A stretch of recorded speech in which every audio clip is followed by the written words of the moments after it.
Hello, नमस्कार। मेरा नाम नरेंद्र और आज है 31 जनवरी। कल हमारा बजट डे है और आज हमने सोचा कि एक मार्केट को वीकली रैप बना लेते हैं, 3-5 मिनट का या 10 मिनट का video, so that we also get to know इस वीक में हुआ क्या हुआ, कि उसकी समरी और उसके अराउंड कुछ पॉइंट्स पे हम डिस्कशन करेंगे। क्विकली चलते हैं अपनी स्लाइड पे। और इस वीक में तो बड़ा रोलर कोस्टर सा रहा, एक दिन मार्केट ऊपर एक दिन मार्केट नीचे। But end of the day जो इंडाइसिस हैं उन्होंने 1% से लेके 2.5% तक का, 1% से 2.5% तक का पॉजिटिव दिखाया। प्रायर टू दिस वीक, इससे पहले वाले वीक में मार्केट बहुत ज़्यादा नेगेटिव थी, तकरीबन 1200-1300 पॉइंट्स वो उसने फॉल किया था। बट इस वीक में रिकवरी देखने को मिली और ऐसा एक रूटीन में होता भी है। प्री बजट एंग्जाइटी होती है, एंग्जाइटी के चक्कर में मार्केट अपने आप को वहाँ प्लेस करने की कोशिश करेगा जहाँ उसको लगता है कि वो बेस्ट पोजीशन में खड़ी हो ऊपर जाने और नीचे जाने के लिए, depending upon the event. Event यहाँ बजट है हमारा, और इसके साथ साथ इवेंट कुछ यूएस से भी कनेक्टेड थे, जिससे हमारे प्रेशियस मेटल यानी कि गोल्ड और सिल्वर कनेक्टेड हैं। तो दोनों ही इवेंट क्लब हो गए और दोनों का ही एक अलग धमाकेदार वर्जन हमारे सामने आया। इंडाइसिस में निफ्टी 50 जो है इट इज़ वो 1% के ऊपर, रफली अराउंड 252 पॉइंट्स पॉजिटिव। नेक्स्ट 50 1048, ये बहुत ज़्यादा वॉलेटाइल हो रखा है नेक्स्ट 50। और mid cap 385 points positive which is रफली 2%। Small cap 250 points which is 2.5%। इसमें थोड़ा ज़्यादा हुआ स्मॉल कैप में, बिकॉज ये बहुत ज़्यादा सोल्ड था और धीरे धीरे इसमें एक रिकवरी ठीक आई है। और निफ्टी 500 जो कि ये बड़ा है, तो तकरीबन 1.5%, 1.38% के आसपास। निफ्टी 50 की टॉप 5 गेनर और लूज़र थोड़े से डिफरेंट इस बार रहे। पीएसयू थीम चली और थोड़ा सा बैंकिंग रहा, तो ओएनजीसी, बेल और एनटीपीसी ने सबसे ज़्यादा, कोल इंडिया ये हाईएस्ट गेनर रहे। ओएनजीसी विद 10%, बेल विद रफली अराउंड 8%। लूजर्स में Asian paints 10% loser, Maruti 7% loser, Indigo which is airline काफ़ी मुसीबतों से गुजर रही है वो दिसंबर के बाद से। तो वो एक बार के लिए ऊपर को आई, लेकिन फिर से कंपनी जो है इसका स्टॉक जो है नीचे गया। कोटक बैंक और मैक्स हेल्थ केयर ये लूज़र रहे। तो जैसा मैंने बोला, मार्केट ने पूरा हफ्ता बजट पोजीशनिंग में लगाया और इंफ्रा और डिफेंसिव्स को इसने रिगार्ड किया, और हाई वैल्यूएशन या जहाँ रिस्क था उसको इसने डिसरिगार्ड किया, वहाँ पे सेलिंग आई। Now coming to the third point which is precious metal यानी कि गोल्ड और सिल्वर की थी। उसमें बहुत सारी चीज़ें देखने को मिली। सडन एक स्पेकुलेटिव मूव चला हुआ है, स्प्रेड आ रखा है फिजिकल प्राइस और पेपर प्राइस के बीच में। तो हमने एक बहुत ही टर्मोइल वाला या हाईली वोलेटाइल वीक देखा, खास करके गोल्ड और सिल्वर में।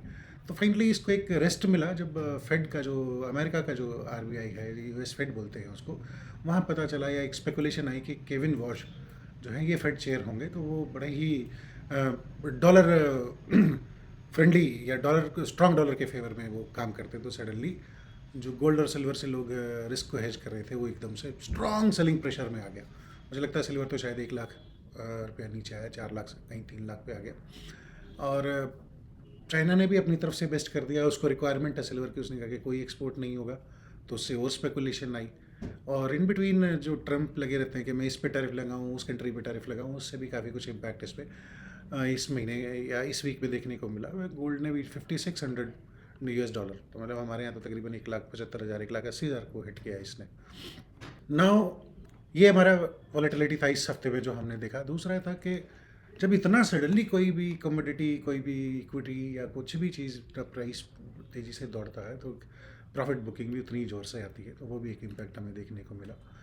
बट गोल्ड का ये है कि गोल्ड एक सस्टेनेबल फॉर्म में ज़रूर ग्रो करता रहेगा धीरे धीरे, इतना एग्रेसिव नहीं होगा।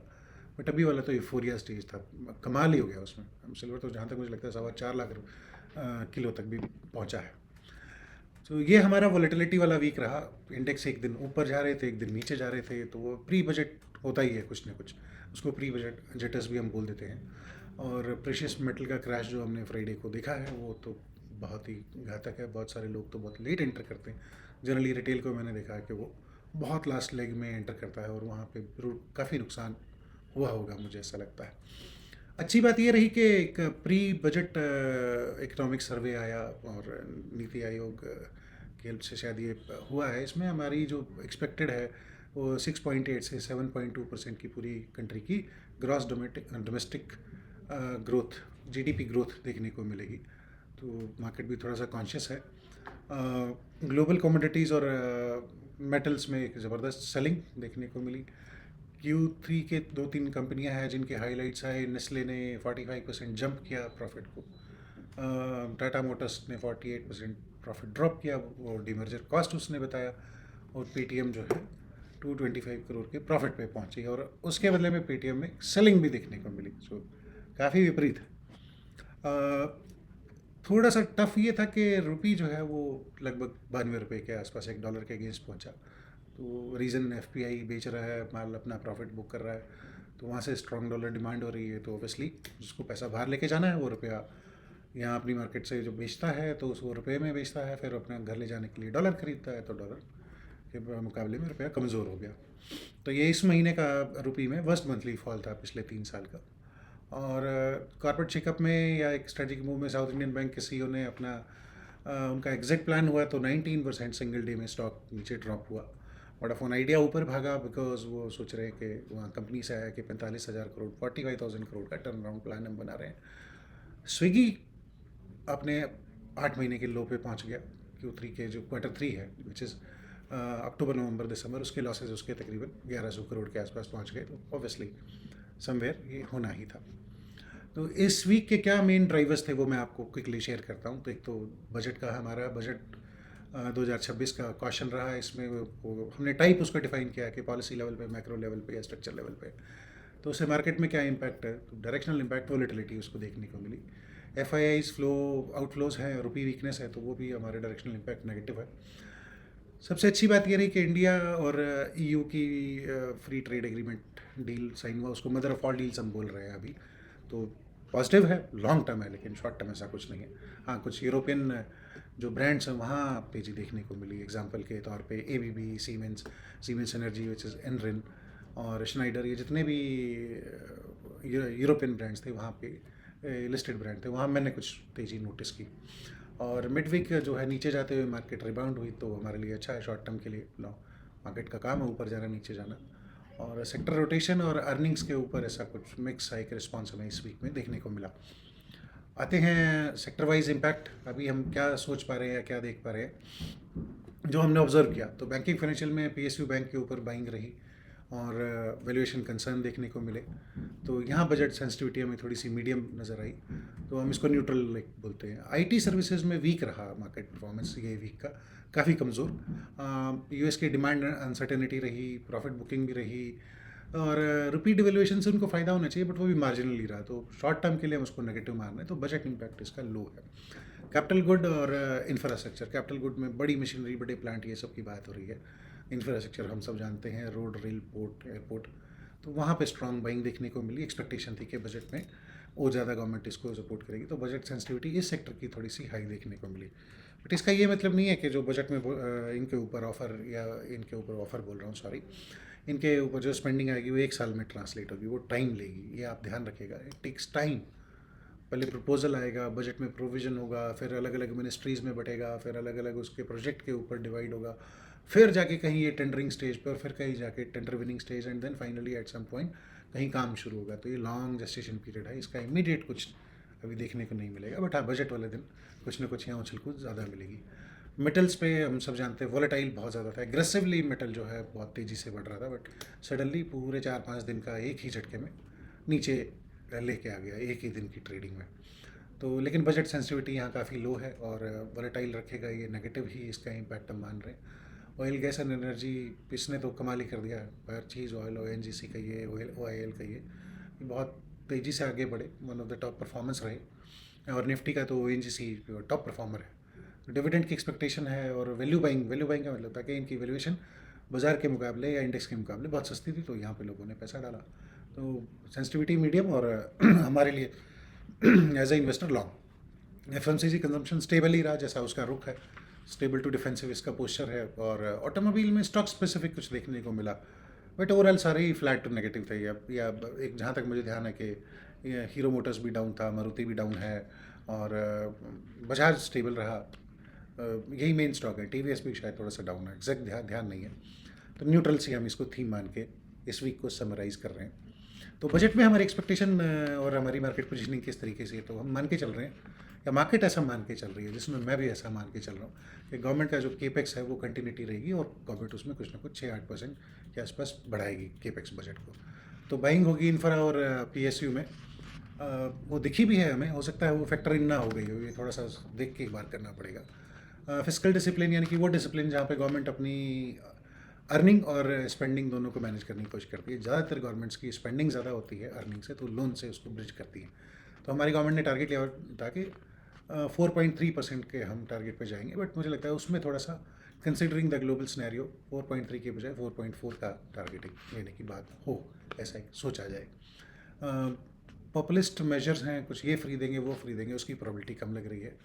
टैक्स रिलीफ में येस एक स्टैंडर्ड डिडक्शन है 75,000 से 1 लाख करने का, और इक्विटी मार्केट में है कि एसटीटी रिमूव करने का, या short term capital gain long term capital gain को रेशनलाइज करने की बात बार बार उठ रही है। हो सकता है वहाँ कुछ हो, और अगर कोई पॉलिसी सरप्राइज होगा या कुछ नया इंट्रोड्यूस होगा तो वो वॉलेटिलिटी इंड्यूस करेगा। की एक्सपेक्टेशन फ्रॉम बजट वही कॉमन सी है। मुझे लगता है कि हम इसको, मैं इसके अराउंड ज़्यादा एक्सप्लेन करूँ तो बढ़िया। तो मुझे लगता है कि टॉप 5 जो बजट के होंगे, एक तो इनकम टैक्स रिलीफ की तरफ कुछ बात हो सकती है, होम लोन के अराउंड चीपर होम ओनरशिप के ऊपर काम हो सकता है, जिसमें हाउसिंग ईएमआई इन सब के ऊपर सपोर्ट आए। मेरा ऐसा मानना है कि होम एक घर एक इन्वेस्टमेंट नहीं है इंडिया में, इट इज़ अ ड्रीम, और लोअर ईएमआई और हाउसिंग सपोर्ट जो है इसको नो क्लोज़र लाने की कोशिश करता है अपने ड्रीम के। इनकम टैक्स रिलीफ हमने बात किया, कुछ ना कुछ स्टैंडर्ड डिडक्शन अगर बढ़ जाती है, पुरानी रजीम की बात हो रही है, तो जहाँ अभी 6 लाख टैक्सेबल होने लगता है वहाँ हो सकता है 7.5 लाख रुपए तक जाके टैक्सेबल हो वो। और तीसरा इंपॉर्टेंट है जॉब्स और स्किल पुश, मतलब एक स्टेबल जॉब एक डिग्निटी है। गवर्नमेंट ने काफ़ी कुछ लेबर लॉज में चेंज किया है, अगर और भी हो सकता है उसके ऊपर आगे काम हो। स्किल सेट को लेके भी बहुत एग्रेसिव रही है ये गवर्नमेंट, मुझे लगता है कि स्किल सेट पे और काम करना होगा, बिकॉज एक अच्छा स्किल ही एक अच्छा नो जॉब मैच कराता है, जब वहीं से आपकी जो है बेटर एम्प्लॉयमेंट बनती है। और यूथ जो है अभी ऑल नो के काफ़ी कुछ उनके ऊपर काम करने की अभी ज़रूरत है।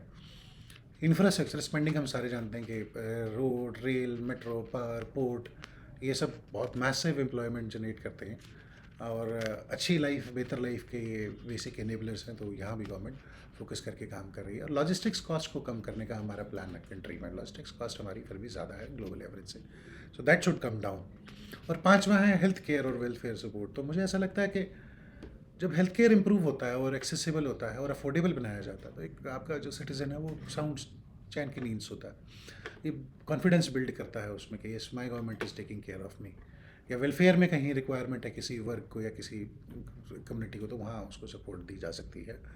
तो end of the day budget से एक्सपेक्टेशन बहुत क्लियर है कि गुड बजट जो फियर कम करता है, कॉन्फिडेंस बनाता है, और लोगों को मतलब सपने देखने का एक मौका देता है। So this is what are expectation from budget is. तो नेक्स्ट स्लाइड में मैं ये बताना चाहता हूँ बुलिश ट्रिगर क्या करे। तो एक तो India US FTA finalisation deal था, मदर ऑफ ऑल डील्स बोला गया, अच्छी बात है। इकोनॉमिक सर्वे में हमें बताया गया कि सर्वे और मतलब ग्रोथ आउटलुक काफ़ी अच्छे हैं, और बैंकिंग और मेटल बाइंग देखने को मिली, मेटल बाद में क्रैश भी कर गए।